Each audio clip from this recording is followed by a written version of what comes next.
ලුතුමාගේ සුවිශේෂයේ 11 වන පරිච්ඡේදයේ 14 වන වගන්තියේ සිට 23 වන වගන්තිය දක්වා වරක් උන්වහන්සේ ගොළු යක්ෂයෙකු දුරු කරමින් සිටිසේක. යක්ෂයා දුරු වෙත්ම ගොළු මිනිසා කතා කළේය. සමූහයෝ පුදුම වූහ. එහෙත් ඔවුන්ගෙන් සමහරෙක් කතා කොට මොහු යක්ෂයන් දුරු කරන්නේ යක්ෂාධිපති වූ බෙල්සෙබුල්ගේ අනුහසින් යයි කීහ. අන් සමහරු උන්වහන්සේ වචනයකින් අල්ලා ගන්න පිණිස ස්වර්ගයෙන් හාස්කමක් උන්වහන්සේගෙන් ඉල්ලූහ. උන්වහන්සේ ඔවුන්ගේ සිතුවිලි දැන මෙසේ වදාළසේක. ඊටම විරෝධීව ભેද වූ යම් රාජ්‍යයක් ඇද්ද එය පාළු වන්නේය. ඊටම විරෝධීව ભેද වූ යම් ගෙදරක් ඇද්ද එය පිරිහී යන්නේය. සාතන් ඔහුටම විරෝධීව ભેදව සිටී නම් ඔහුගේ රාජ්‍ය පවතින්නේ කෙසේද? මා යක්ෂයන් දුරු කරන්නේ බෙල්සෙබුල්ගේ අනුහසින් යයි ඔබ කියන්නාහුය. එහෙත් මම බෙල්සෙබුල්ගේ අනුහසින් යක්ෂයන් දුරු කරම් නම් ඔබගේ අනුගාමිකයෝ කවරෙකුගේ අනුහසින් ඔවුන් දුරු කරද්ද? මෙලෙස ඔබේ අනුගාමිකයෝම ඔබේ තර්කය බිඳ දමති. එහෙත් මම දෙවියන් වහන්සේගේ අනුහසින් දුෂ්ටාත්මයන් දුරු කරම් නම් සැබවින්ම දෙවියන් වහන්සේගේ රාජ්‍ය ඔබ කෙරෙහි උදා වී ඇත. අවි ආයුධ ගත් බලවන්තයෙකු සිය නිවස රක්නා කල ඔහු සතු දේපල සුරක්ෂිතව ඇත.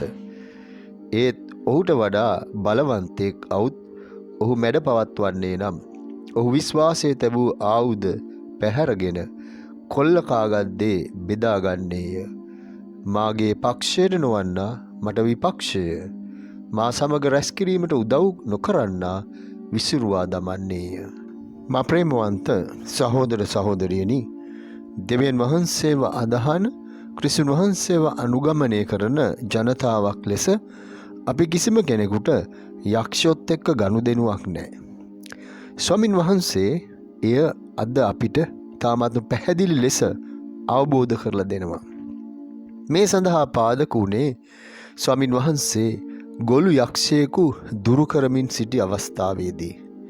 මේ යක්ෂයා දුරු වෙලා යනකොටම මේ ගොළු මිනිසා කතා කරන්නට පටන් ගත්තා. මේ යක්ෂයාගේ බලපෑම නිසා තමයි ඔහුට කතා කරන්න බැරුව හිටියේ, ගොළු වෙලා හිටියේ. ස්වාමින් වහන්සේ මේ කරන පුදුම ක්‍රියා දැක්ක මිනිස්සු විස්මයටපත් වෙනවා.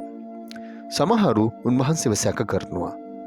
ඔවුන් චෝදනා කරනවා ස්වාමින් වහන්සේ යක්ෂයන් දුරු කරන්නේ බෙල්සෙබුල්, එහෙම නැත්නම් යක්ෂාධිපති මේ බෙල්සෙබුල්ගේ අනුහසින් කියලා. ඒ වගේම මිනිස්සු ස්වාමින් වහන්සේගෙන් හාස්කමක් ඉල්ලනවා. හාස්කමක්, ස්වර්ගයෙන් හාස්කමක් උන්වහන්සේගෙන් ඉල්ලනවා. ස්වාමින් වහන්සේ මේ මිනිසුන්ගේ දුෂ්ට සිතුවිලි දකිනවා. උන්වහන්සේට දැනෙනවා මොවුන් මොනවටද මේ හාස්කම් ඉල්ලන්නේ, චෝදනා කරන්නේ යක්ෂයන් දුරු කිරීම සම්බන්ධයෙන්. උන්වහන්සේ ඒ නිසාම පැහැදිලි කරනවා ඊටම විරෝධීව ભેද වූ යම් රාජ්‍යයක් ඇද්ද ඒ රාජ්‍ය පාළු වෙලා යනවයි කියලා. රාජ්‍යයක් රාජ්‍යයකට විරුද්ධ වුණොත් එතන විනාශයක් සිද්ධ වෙන්නේ. ඒ වගේම ඊටම විරෝධීව ભેද වූ යම් ගෙදරක් ඇද්ද ඒගේ පිරිහී යන්නේය. එය පැහැදිලි පැවැත්මක් කොහොමත්ම නැහැ. නමුත් ස්වාමින් වහන්සේට පැවැත්මක් තියෙනවා. උන්වහන්සේ මේ සභාව ගොඩනගනවා. ස්වාමින් වහන්සේ ජනතාව දෙවියන් වහන්සේ වෙත රැස් කරනවා. මේ මිනිස්සුන්ට තාමත් මේ දේ තේරුම් ගන්නට බැරි වෙලා තියෙනවා. ප්‍රේමවන්තේනි, ස්වාමින් වහන්සේ ඉන් අනතුරුව පවසන දේ කුමක්ද? සාතන් ඔහුටම විරෝධීව ભેදව සිටී නම් ඔහුගේ රාජ්‍ය පවතින්නේ කෙසේද? මෙතන තමයි ස්වාමින් වහන්සේ ඔවුන්ව බිඳුවටම දාන්නේ. මා යක්ෂයන් දුරු කරන්නේ බෙල්සෙබුල්ගේ අනුහසින් යයි ඔබ කියනවා. නමුත් මම යක්ෂයන් දුරු කරන්නේ දෙවියන් වහන්සේගේ අනුහසින්, ශුද්ධාත්මයන් වහන්සේගේ නාමයෙන්. ඉන්පසු ස්වාමින් වහන්සේ පෙරලා ඔවුන්ගෙන් ප්‍රශ්නයක් අහනවා.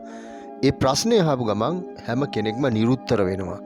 ඔවුන්ට දෙන්න උත්තරයක් නැති වෙලා යනවා. මොකද ස්වාමින් වහන්සේ අහන ප්‍රශ්නය මම බෙල්සෙබුල්ගේ අනුහසින් යක්ෂයන් දුරු කරනවා නම් ඔබගේ අනුගාමිකයෝ කවරෙකුගේ අනුහසින්ද යක්ෂයන් දුරු කරන්නේ.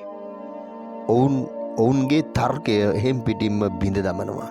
ප්‍රේමවන්තේනි, පැහැදිලි තාමත්ම සුපිරිසිදු ලෙස ස්වාමින් වහන්සේ ශුද්ධාත්මයන් වහන්සේගේ අනුහසින් තමයි යක්ෂයන් දුරු කරන්නේ. බෙල්සෙබුල්ට වඩා බලයක් ස්වාමින් වහන්සේට තියෙනවා. ශුද්ධාත්මයන් වහන්සේට තියෙනවා. ඒ නිසා ස්වාමින් වහන්සේ අද අපි හැම කෙනෙකුටම මේ බලාපොරොත්තුව දෙනවා. කිසිසේත්ම අපි දෙවියන් වහන්සේගේ බලය අවතක්සේරුවට ලක් කරන්නට හොඳ නැහැ. ශුද්ධාත්මයන් වහන්සේගේ මඟ පෙන්වීම අපගේ ජීවිතේ සෑම මොහොතකම තියෙන්නට ඕන. ස්වාමින් වහන්සේ ඒ ශුද්ධාත්මයන් වහන්සේගේ අනුහසින් තමයි යක්ෂයින්ව දුරු කළේ.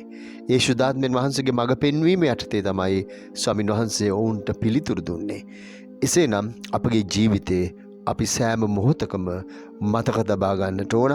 ස්වාමින් වහන්සේ අපිට උගන්වන ආකාරයට අපේ ජීවිතවල ස්වාමින් වහන්සේගේ බලය අපරිමිතයි. ඒ බලය දිනපතා අපි අත්දකිනවා උන්වහන්සේගේ ශ්‍රී වචනය තුල. ස්වාමින් වහන්සේ ඔබ සමග වනසේක්වා. සියලු බලද්දී මහෝත්තමයාණන් වන පියාණෝද පුත්‍රයාණෝද ශුද්ධාත්මයාණෝද ඔබ ආශිර්වාද කර ආරක්ෂා කරනසේක්වා.